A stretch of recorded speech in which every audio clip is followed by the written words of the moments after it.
Last week, we walked through the halls of Longwood's conservatory, but skipped the orchid house because we felt this one deserved its own showing.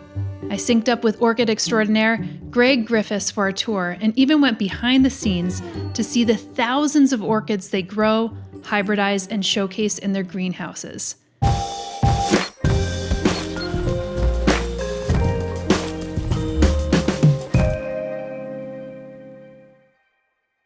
How did you get into orchids first? So I went to college at Westchester University. Okay. And a friend there introduced me to orchids. And I was like, why do we care about these purple flowers? What's the big deal? And then I started reading about them, and I found out. Were you studying as a botanist? Oh, no. I was studying music education. Yeah, I was going to be a choral conductor or something like that. And so I started reading about them. I found out they were epiphytes. They grew on trees. I had no idea epiphytes even existed. Yeah. And so once I knew that, I started reading more. We started growing plants in our respective dorm rooms. We got memberships, student memberships here. Oh my God, you went all in. Oh yes, Yeah. Well, that's typical of my personality.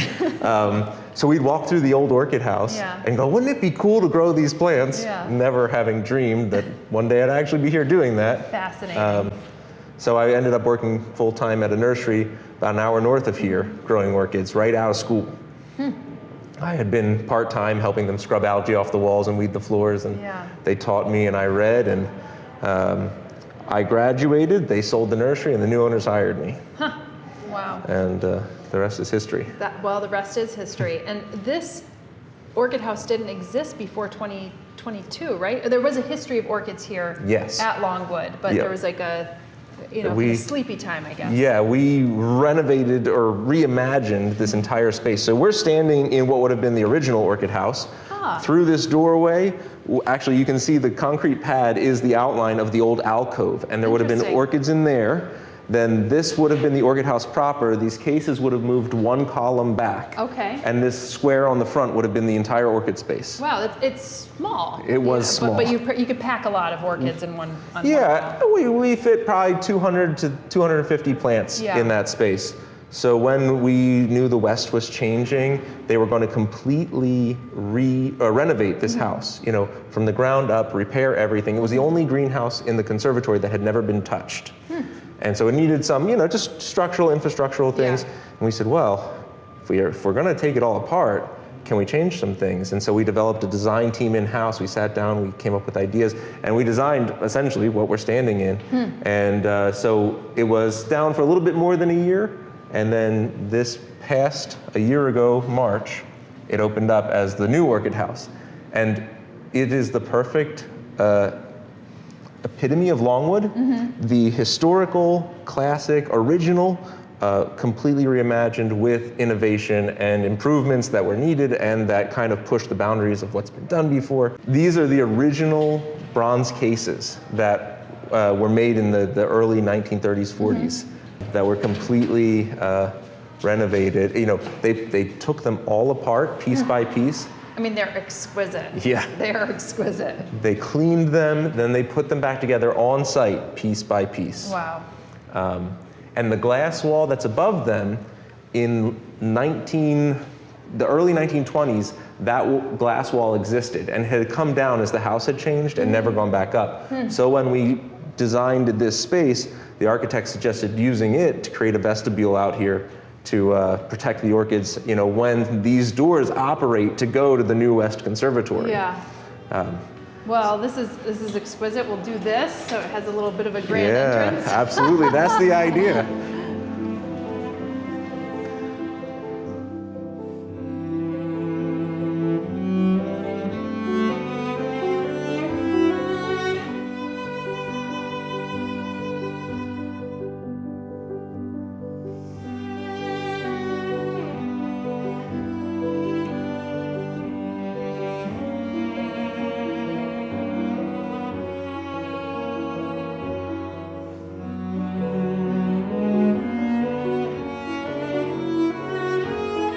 This house is much bigger than the original one was, which is great because before you felt like you were standing on top of people. Right. Now you can have 5, 6 photographers in here, 20 people, and you still feel like there's room. Right. Although the time we came, it was right when I feel like it first opened up, and I was like swimming between human bodies. That first few weekends were definitely busy. Yeah. And we had this bench made so that it has like a museum feel. Yeah. So you can sit here and admire the orchids and spend time here, which previously was hard because it was small and there was a lot of people moving through. Yeah. Well, take us through some of them. What are the ones that you've got like curated here that you enjoy? So there are, I mean, we could talk about any orchid here and tell the story of it. We'll start with this little guy.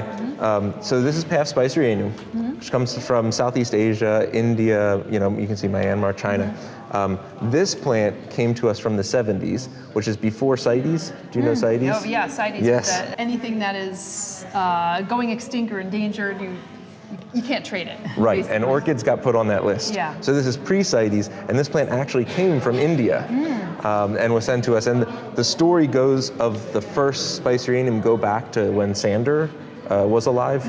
If you know Sander, king of the orchids, there was a plant that was sent to Europe to this woman from her brother who was down in Myanmar, and she wouldn't say where it came from. And she sold it to Veitch and Company, and they could trade a division of it for its weight in gold.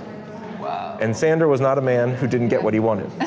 So he had lunch with the lady, and he avoided orchids and discovered that she had a brother down in Myanmar running a tea plantation.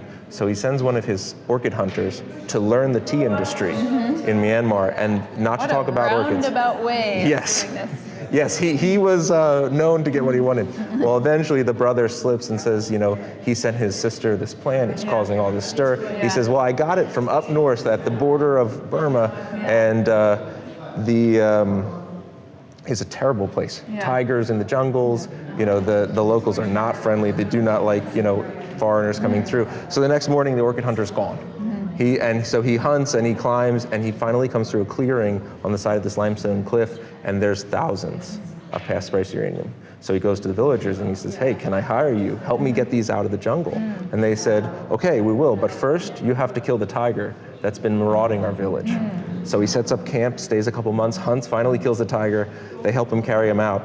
And to give you an idea of what was there in that time, later that year, Sander sold over 40,000 plants of Spicereanum at auction in Europe. Oh my God. Right, which of course is not good. Crazy. Which is why things like CITES exist now, Yeah. But really pretty neat. And this is a really good example of sort of the wild type that they would have been seeing back in those days. And the stories that come with it. Yes. Come on. And this one's also exquisite. Look at the kind of veination on that Path one. venustum often people say has a brain pouch. Yeah, brain pouch. It does look like that. Yeah, lots of really beautiful little Paphiopedilum species. Do you know how path pollination works? No, tell me. So what happens is in the center of the flower there is a staminodal shield, and whatever it mimics, that's what the insect's going for. But they're often smooth and flat, and so the bug can't hold on. He tries to land, he falls into the pouch. No insects can affect a helicopter takeoff. They can't go straight up. So he can't fly out.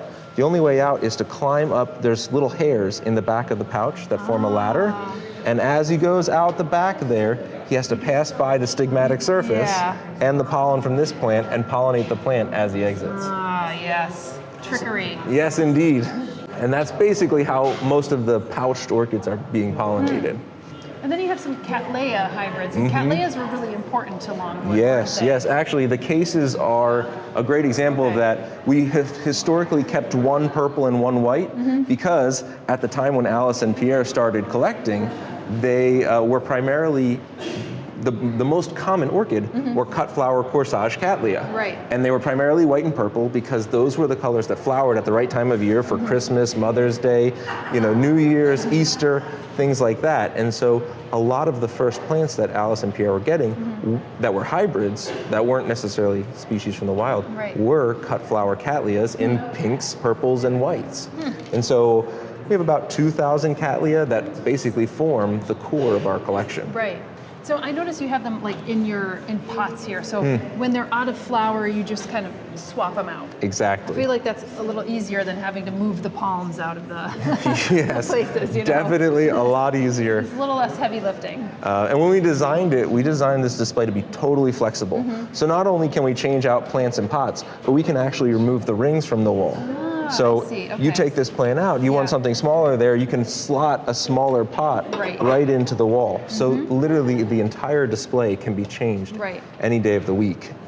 I like also that you have some of these that have a little bit more, I would say, like insignificant blooms compared to others, you know? Yeah, we want to show the full breadth of the orchid world, which means having really big, showy, fantastic Cattleya hybrids, but also having, intricate, unusual species like, and this Dendrobium gracillimum, its flowers only last about a week or two. So they're not here long, and we have some things that only last a couple days, but we make sure we get them out because we want people to walk in and say, wow, I've never seen that before, or that can't be an orchid, that's a great response. I kind of want to go back to this one because the color of this is just like, and there's a couple others here. This one is starting to get a little older. There's one over here that actually shows the color better. Okay. Yeah, it's dark. Yes, this is what most people would say was the first real man-made hybrid black orchid. Really? Okay. There's maybe one or two species that in the wild have a black color, and they are essentially hyper-condensed crimson or purple, and this is hyper-condensed crimson. Yeah, because that one's starting to get a little more reddish, purple. And you can see it. Yeah. But yeah, so this is Fred Clark Yarra After Dark SVO Black Pearl, and it was the first big wow black human-made hybrid. And since then, Fred Clark has taken it and run and made many more hybrids that are doing the same thing, and he's improving on shape and size, and it's a phenomenal breeding program. And this is even darling. I mean, yes. So I love Masdevallia. They're known as the gems of the Andes. This is what I would call a standard or a large hybrid, but some of them have tiny flowers and just very intricate details, which are really nice. Are these also the ones that are called dancing ladies, or no? Dancing ladies typically are usually yellow oncidium. So this is, let's see if there's another around, but. Because that almost looks like a dancing, it looks like this, Yes, yes it does, and Dendrobium do have a similar inflorescence habit in some cases to Oncidium. I don't know if we have a real classic dancing. It might not be in bloom or whatever. Yeah, I think some, here's one actually. Right up at the top over there. The yellow one. Yep, the yellow one. That's the more cliche, dancing lady type. Yeah. That, standard big-lipped yellow Oncidium. This is unusual. I'm gonna get sauntered back over here. Look at this. Yeah. This is really unusual. Do you know the genus Dendrochilum? No. So they've recently. But the fact that it says red wheat, I mean, it looks like that. Yeah. Isn't it? So when we go to the greenhouse, if you remind me, I'll show you a species of Dendrochilum that literally looks like a grass. The leaves are so skinny. Dendrochilum is a really cool genus from sort of the belt along the top of the southern Southeast Asian countries, right above India, Myanmar, over to China. And there's hundreds of species in the genus. They stopped naming them at some point because there's so many, they look similar. Yeah. But some of the call-outs are things like that, Wenzellii, which just are unreal. Yeah. And we have Wenzellii is most commonly red, but there's also orange and yellow forms. It's a really neat plant.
Still in our collection about 60 plants that are antique from Pierre Dupont's time. We have. Oh, you've maintained them. Yes. I would imagine sometimes you lose things along the way. Yes. So, and some have been lost, but we still have about 60 of the original collection that Pierre would have held in his hand, so to speak. Okay. And I know one of them's over here. Come this way. This is Odontiota Red Riding Hood. And this would have been here when Pierre was alive. And it's a really good example of early Odontoglossum oncidium breeding for red color. And so this is the original. It's not like something that you've brought back. Right. Okay. This is the original. So interesting. Orchids can technically live forever. Yeah. Every new growth is basically a new plant. And so as the old growths die, new ones form. And even though the tissue's all relatively new, the genetic material is the same that was here, 80, 100 years ago. It's so wide. Yes, so we have a fair number of complex paths here, and that was actually in Hawaii when I worked there. What we bred primarily were complex paths, and you can't imagine the best ones, how big and round they are, just incredible. This is a nice example of spotted breeding with those jelly spots on the dorsal sepal. And then I kind of bumped in the back of those Ludicea. I mean, it's in full bloom. I know a lot of people don't care as much about the flowers as much. It's about the leaves in these cases, but it's pretty cool when it's all in bloom. And Ludicea discolor is one of the exceptions to the rules. So most orchids have, or all orchids have bilateral symmetry, right? Just like the human face. If you put a line down the middle, each side is the same. But Ludicea discolor does not. It's off kilter. Almost like the leaf of a begonia or something. It's not. It's right. asymmetric. It's asymmetrical. Exactly. Yeah. And nobody quite knows why. Interesting. They've looked and they haven't found a reason. So what are some that we have over here? So this Dendrobium mini is an example of some Australian Dendrobium breeding, hybridizing, which is really nice because they're really tough plants. They can take a lot of sun, a lot of warmth, a lot of food and water in the summer when they're growing, and just some really neat, beautiful little petals there. How does pollination happen here?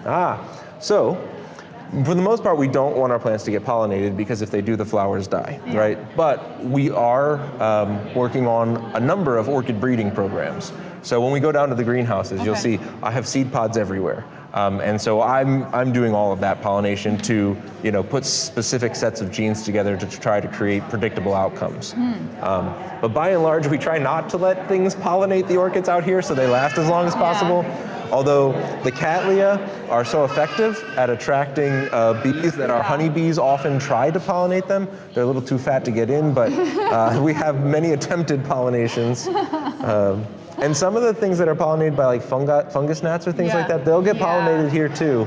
I mean, there's only so much. It's like you have a porous area. Like absolutely. Trying to keep out a fungus gnat is like impossible. Right, exactly. But yeah, by and large, we don't see too much pollination here, which is nice because it helps the flowers last the longest. Here's another one of these guys. It's so bizarre looking. Isn't that incredible? Yeah. Oops. That's okay. Those flowers are fading. A tendency to touch things, So where you're mentioning the greenhouses? Are they like that's where you're doing a lot of the mad scientist kind of work, and then you bring some here and that kind of stuff? Okay. Yeah. So basically, what happens is, as things come into flower in the greenhouse, they'll get staked ahead of time, and then they'll get harvested. They'll get brought up here. What's fading here will get pulled out. They'll get switched out. And then what's fading from here will get returned to the same exact place it came from in the greenhouses. Got it. When we get down, I'll show you our system, my mad scientist system for how we do that. But we have a team of about 26 volunteers whose only job is changing out the display, preparing plants for display, putting them back in the greenhouses. And I have a part-timer who manages that whole process for me. It was wonderful. I want to point out a couple here before we actually go and see. This one looks like wax, like, you know yes. what I mean? Like it's candle wax. And that's, they're known as the bulldog paths. The bulldog paths, because that big, you know, round face, but yeah, the heaviness of them is quite something. Right beneath it, this is Hemantoglossum, which is a European and Mediterranean terrestrial. So it actually grows outside in those places, and it goes dormant in the summer when it's hot.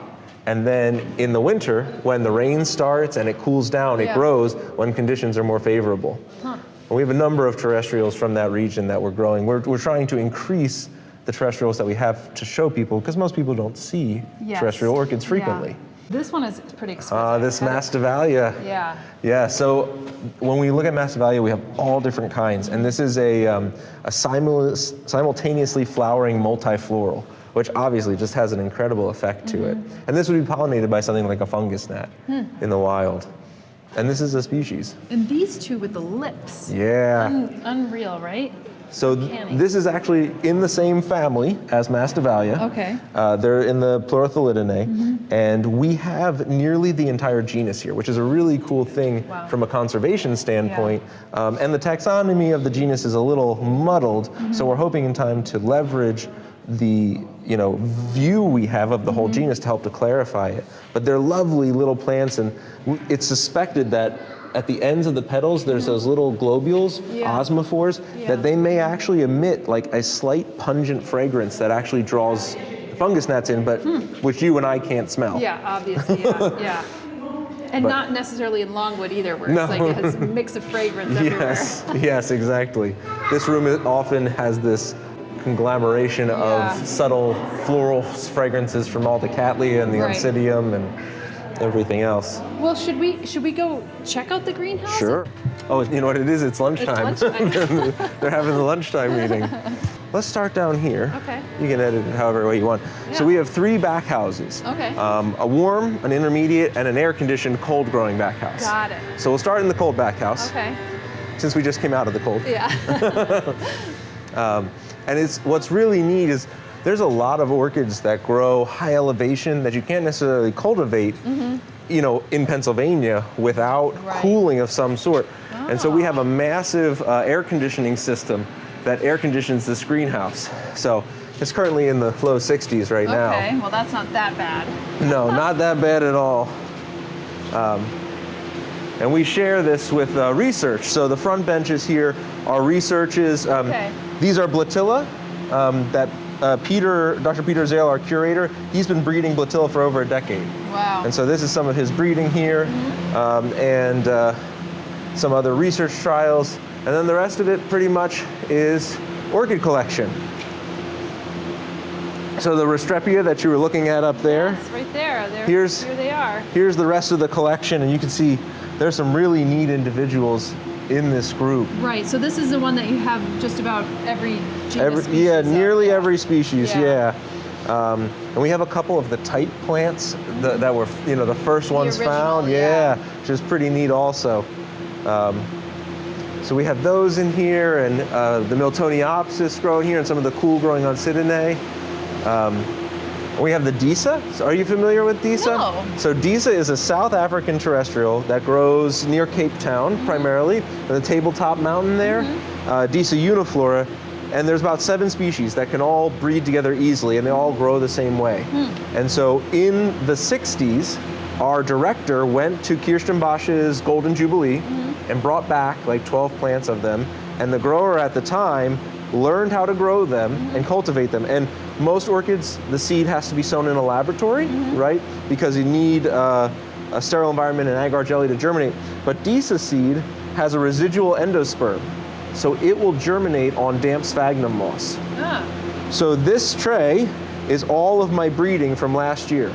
And we've been breeding and growing Disa here since the 60s. Last year, we registered, or 2 years ago, we registered 3 hybrids in Disa. The first official Longwood registered hybrids. These are all of this year's seedlings coming up to flower, and then these are all my breeding plants. And what is a flower? Kind of like what kind of flower? It's I can send you pictures. Yeah. It's the sepals are actually the most attractive part. So it basically looks like a triangle. 3 big sepals, and then the petals are tucked up under the dorsal sepal, and the lip is like vestigial. You barely notice it. But the dorsal sepal has lots of patterns and has a little nectary on the back because they're butterfly pollinated. Interesting. And so the butterfly lands to get the pollen and to get the nectar, and the pollen and the stigma are right in the center of the flower, and his chest hits them, and the pollen sticks, and that's how pollination happens. Yeah, it's really amazing. Butterflies are not usually great pollinators of certain plants, but in that case it is. Yeah, and it seems that the colonies that are down there seem stable. Yeah. So, for whatever it's worth, it does seem to be working. That's fascinating, yeah. But it's a really neat group for us that's been very historically important. Yeah. And not a lot of people grow Disa around the world. I have a couple people that I share with, on the West Coast, or we're trying to work with some people overseas and whatnot, but it's relatively rarely seen genus. So it's a nice thing to have it here. Yeah. And then, so this house back here in the summer will get to a maximum of 68 degrees Fahrenheit. So it stays nice and cool. Yeah. This is where all the Masdevallia live, and the other like Andean cloud forest plants. And these trays up here, those are breeding that I've done. Yeah. So these are some of our seedlings that hopefully will get some flowers on this spring. And are these ones that you're also just germinating in sphagnum? No, these have to go out to a lab. Okay. Yep. So when you say a lab, is it like tissue culture kind of thing? Okay. It is. So, it's very similar. Right. Essentially sterile hood. Yeah. Cleaning the seed, since it's usually I send out dry seed. Right. Cleaning it with low-level bleach. Sowing it on agar jelly, they germinate, they get spaced out in the jar, and eventually they come back to me. Got it. Yeah. This is the largest species of Pleurothallus, which is the same family that the Masdevallia and the Restrepi are in. We saw a lot of these actually, we had mentioned earlier off camera, but like Gardens by the Bay, there is actually quite a lot of Pleurothallus there. I would believe that. Yeah, it's probably a nice environment for them. And then these are our European terrestrials. So like that Himantoglossum we saw. These are some of the bee orchids from Europe, some orchis and things like that.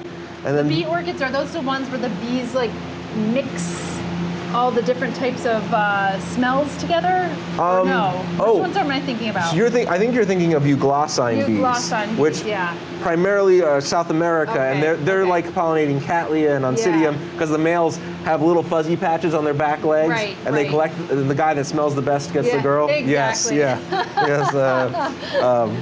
these are I don't know what bees.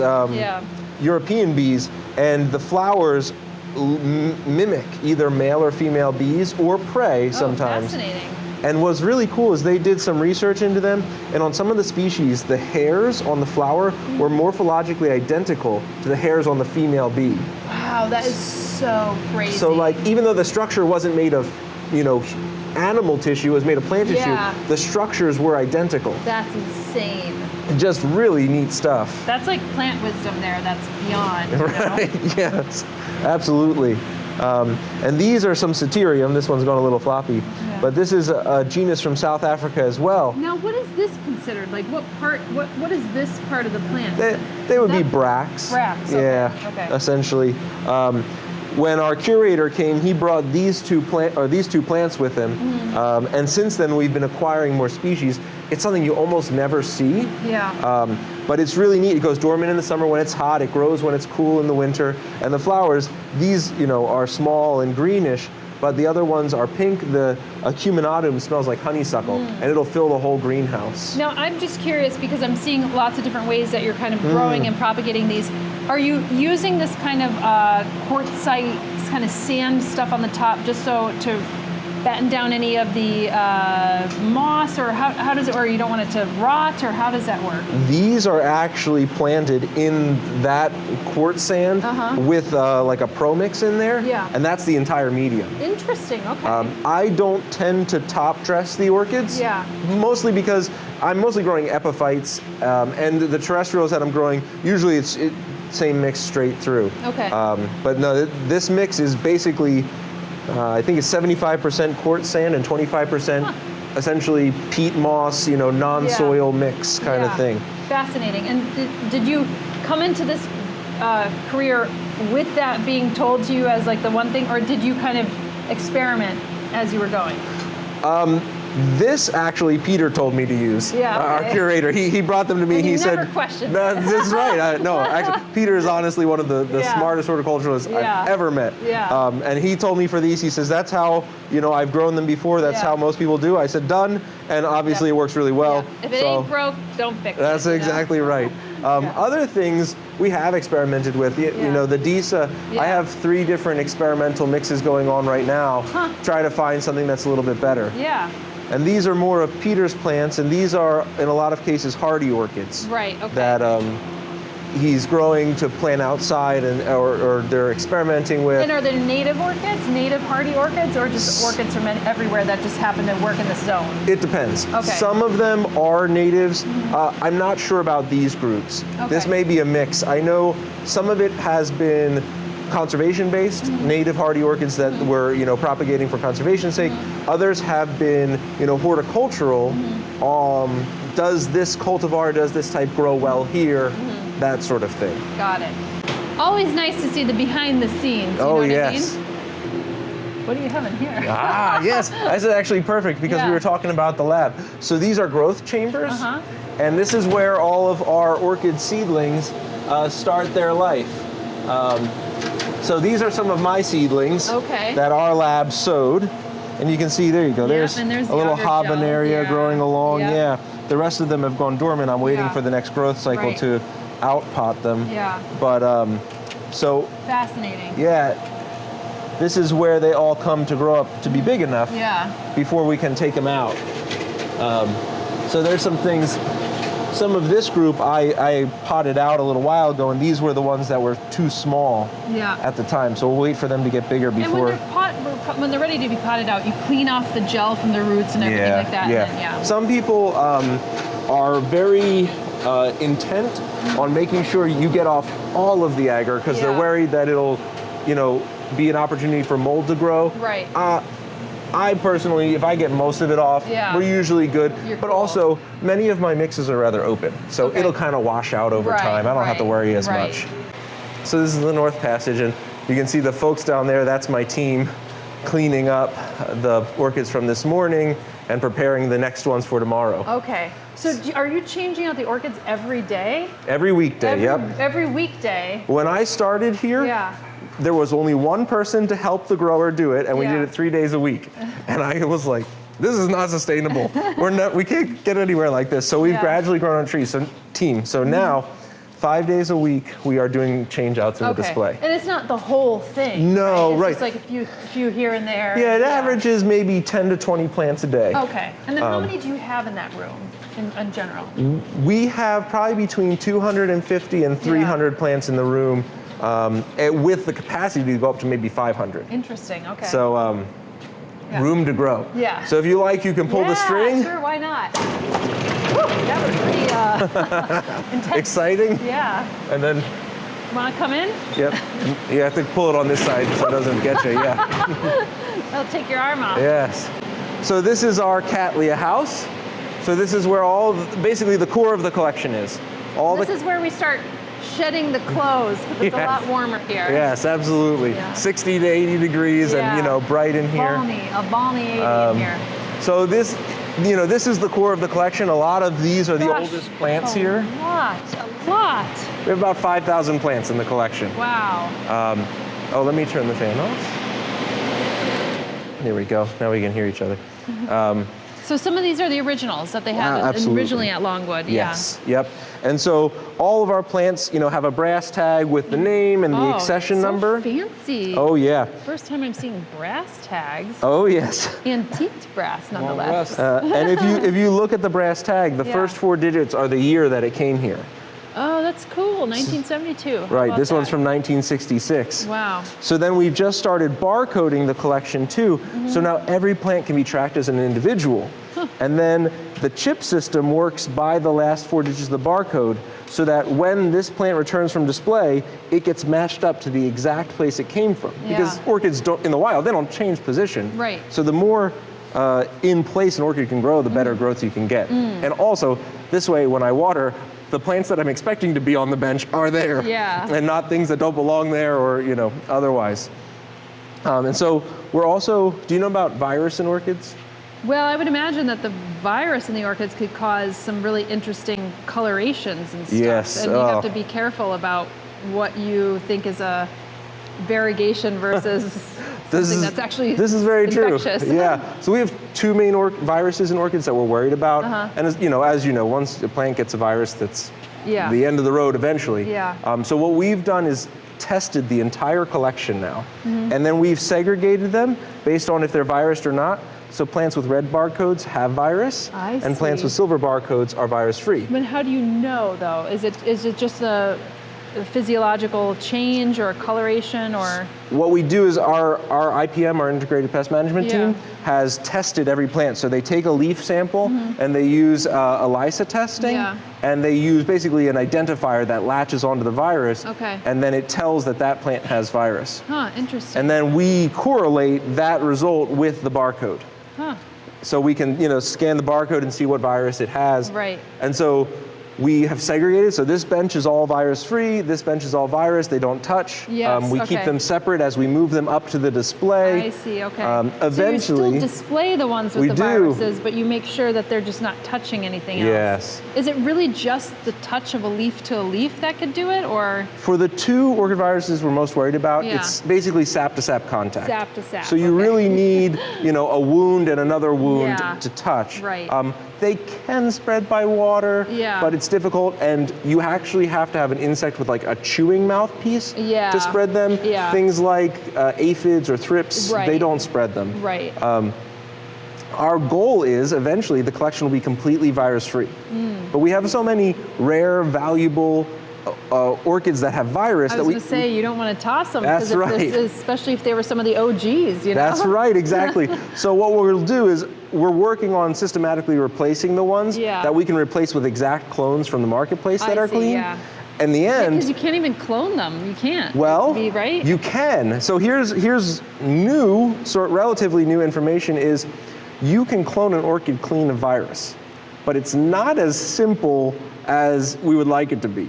So essentially, you take your meristem tissue when it's brand new, before you hope the virus has gotten into the meristem. I see, okay. If you can get the meristem before the virus has moved into it, you can make virus-free clones. And can you test it literally, or do you have to wait till the meristem like hardens off or something? You have to wait until the plants are, growing. Yeah, wow. So that's the hard part, 50-50 shot, and you have to wait 3 to 5 years until you have enough plant tissue to test to find out if it worked.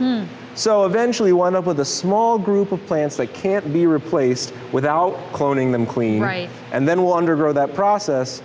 But of course, it's a lot of trial and error and it's no guarantees, but for these irreplaceable plants, it's totally worth it.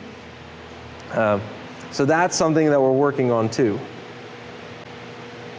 Exquisite. I mean, it really is exquisite. I did not realize you had so much, and now that I have a better sense that you are switching things, not just you, but Longwood is switching things out so regularly, you kind of have to have an army or an arsenal of stuff in the back. Yes, you do. And really, we are almost in a springboard phase. We have a lot of vision for the future. So, I mean, eventually I think I should have all the greenhouses here to fill with orchids, but I mean, that is going to take a lot of time. But, the collection organizationally, we know we want it to grow and improve, and we think we can show people so much more of the orchid world. Well, you have to ham up the historical references back to, because Longwood is about that. It's a lot about history too. I'm just helping you along. I'll take any help I can get. We are. We're very rooted. These are the original ones that That's right. Yeah. Touch the hands of, and there's over 35,000 species of orchids in the world. There's over 150,000 human-made hybrids. So that's a lot lot of Yeah, you need to calculate how much surface area you need in Longwood. That's exactly right. Make a proposal. Yes. So, there's a lot of good things happening here. And, realistically, Longwood hasn't pursued breeding in the past, at least not in a systematic way. So we're creating our own hybrids now, which means we can bring new things to the marketplace, find the new interesting things that are coming out of ours. You can see seed pods all over the greenhouses for, with different crosses that I'm making and things like that. Through. Okay. I respect it. So this is our intermediate orchid house. Here's your Psychopsis. Is that what it looks like? Yes. Not that big, but yes. And I've never seen a flower like this before, but yes, that is the leaf. There you go. Yeah. Wow, exquisite. So if mine ever does flower, that's what it looks like. They resent being repotted. Oh, well, I mean, I have mine in a pot maybe this size. Oh, okay. So it needs a little more weight. That's probably what it needs. So I got it was about this tiny when I got it. Oh, wow. It was very tiny. And then now it's kind of it sounds like you're on your way. You think I should repot it, or you think I should keep it in that pot? It depends. If it has room to grow, you can leave it there until it needs a little bit more. Okay. The sound is, we have misters under the bench.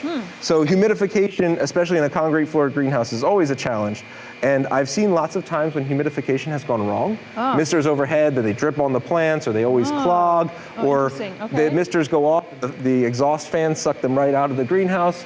So we put ours under the bench, they mist the floor, and the humidity rises up. Fascinating. And our greenhouses are controlled by Argus, which is a computer system that regulates. So it regulates I've seen that in the other greenhouses. Yeah. It regulates based on the humidity. Humidity drops below 65%. It runs the humidifier once every 45 minutes. I know you're moving us down there, but what is that? That's that's a Brassia hybrid. That's variegated. That's cool. I've not seen it flower yet. A lot of things that are that variegated are hard to get flowers on, but it's growing really well. I'm very impressed with it. I don't tend to favor variegated orchids because I tend to grow just aggressively enough that I usually drive them out of variegation. I see. Unless it's genetic. Which, the way this is variegated, makes me wonder if it isn't a genetic mutation. Like a snake plant, like a gold thread or something like that. It's really that variegated. It's really something. There's a couple of them hiding around. There's a variegated Cattleya back there too. If it's variegated and it looks ill, then I'm kind of like, not into that one. But not quite favorable. This is where most of our lady slippers live, our path collection. Which also, for exquisite flowers, they also have really exquisite leaves as well. Absolutely, many of them have really beautiful leaves. And some of our oldest plants are lady slippers too. And so, Phalaenopsis. Here we go. There you go, there's your Aesioclades. Yes. And this is Aesioclades crossed with Eulophia. Oh my God, this looks nothing like either. Very interesting. Like a Dracaena or some kind of I totally see what you're saying. Like from here, just like from the leaf up, not this part. Right, I totally see what you're saying. Bizarro. It is. I mean, this looks really Eulophia, but. Right, see this, I love this. I mean, these look like little like snake or whatever, like that coloration. Yes, Oh, I had this at one point and I recently lost it, unfortunately. What is this? This is a Polexia olivacea. Polexia, Really nice little terrestrial. The nice thing about these is they're easy to grow. I had it for a long time and it just It kicked it recently, but it's also because I'm going back and forth and I don't have a really stand. But this was a really interesting orchid, and like you said, very easy to care for. Yeah, there's an orchid hybridizer, Leon Gleisenstein, who has done tons of hybridizing with the painted leaf orchids, and some of the leaf patterns he's created are absolutely phenomenal. That's where that plant came from. Interesting. And these are some Ludecia discolor that we bred here. And then this is the Macotes? Macotes petala. I finally flowered one. I've grown it so many times, and this was reluctant to flower. This has become a common one, that people love because of the lightning bolt strike. And down here, you can see these are more of of the breeding that we're doing. These are some more seedlings that's come out of our lab. This is actually Alice DuPont, Cattleya Alice DuPont, Waldor, which was named for her, obviously. And these are, the original plant was virused. And these are virus-free clones that were made there you go. Using that process. The proof just goes to show you. There it is. Yeah, you could do it. That's an exquisite color too, that cream Isn't sickle. that nice? Yeah. And you can see my tags there. I've set some seed pods on it. Nice.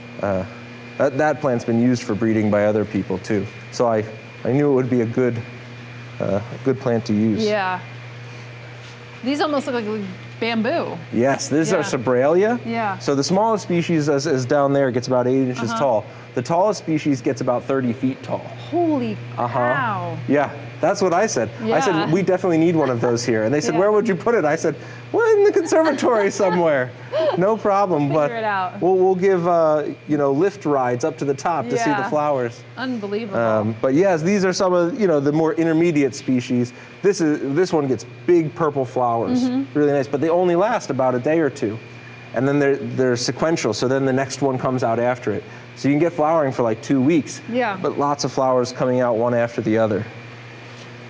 I loved it. Thank you so much. Oh yeah, my pleasure. This is exquisite, and like I said, I love seeing the behind the scenes because it's not something that we get to see. Yeah, absolutely. Yeah, and the vanilla orchids. Yes, yep. Variegated planifolia.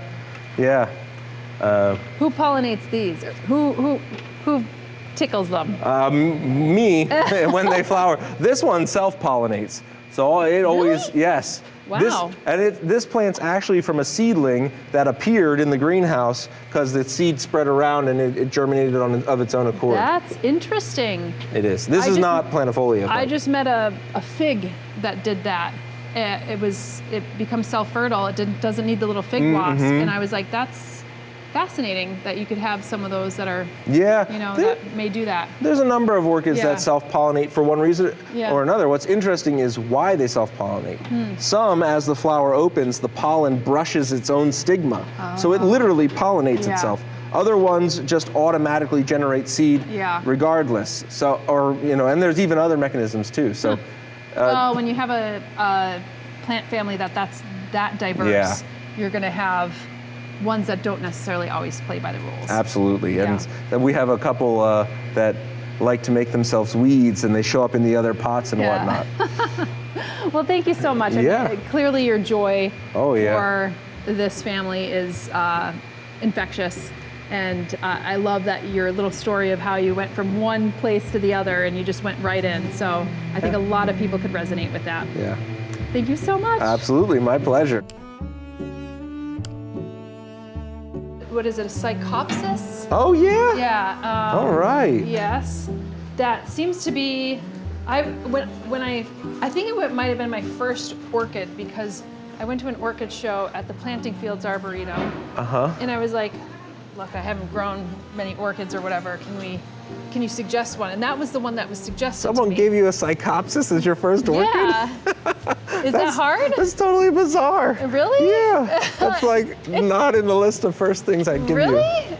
Pattern leaves. Yeah. And it actually, even some of the, I have it in a tiny little pot, and some of the roots are actually growing back climbing onto the up. leaf. Yeah. Well, they'll do that sometimes. Yeah. So that was cool. And then I got into the Isoclades. Oh yes, and very nice. And I think I like the terrestrial ones. And seeing the Isoclades in the wild and the disease in the wild are pretty cool. And then I got into, did the Eulophias just get recalculated into Isoclades? If they did, I don't know. Okay. I don't. Well, not that I know of, but they are very closely related. When we go down, if I remember, I have a hybrid between Eulophia and Isoclades. See, there's some Eulophias in the snake plant garden in Fairchild Garden. Okay. And because I commented, I said, actually looking at this now, I said it looks a lot like an Isoclades because it was a thin-leaved variety of Eulophia pertesii. Okay. And somebody in the comments section said, that's funny you just mentioned it because it just got recalibrated as an Isoclades, and I was like, wow, that's something I have to look into. And I did look into it before because it just released like last week or whatever. Yeah, that's news to me. I trust you enjoyed the tour through Longwood's Orchid House. Give the video a thumbs up and consider tipping and becoming a sustaining member for the channel. And if you want to dive deeper into houseplant care, maintenance, and more, we have a suite of online courses like Houseplant Basics, 125 Houseplant Care Spreadsheet, and the Houseplant Masterclass, which you could find on homesteadbrooklyn.com. And as you may have heard, we have a second channel on YouTube called Flock Finger Lakes, which covers outdoor gardening, permaculture, homesteading, the lost arts, and other cool stuff too. So check that out when you have a chance. See you on both channels.